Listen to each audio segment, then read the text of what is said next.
archivists, curators, and museum workers.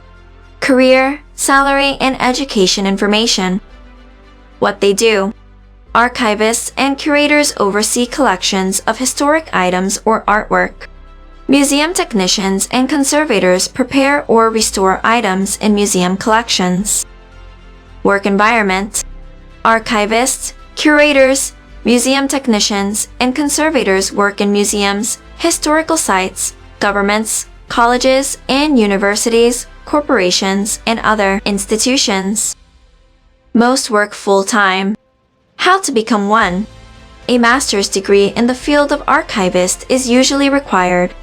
A bachelor's degree is usually required of museum technicians. Prior experience gained through an internship or by volunteering in archives or museums is helpful in getting a position as an archivist, curator, museum technician, or conservator. Salary.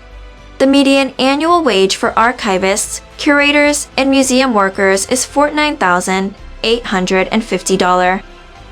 Job outlook.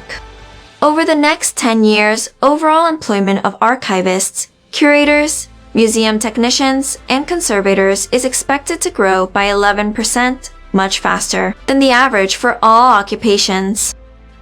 The demand for archivists, curators, museum technicians, and conservators should continue to be driven by the need to store information in archives and the public's interest in science, art, and history.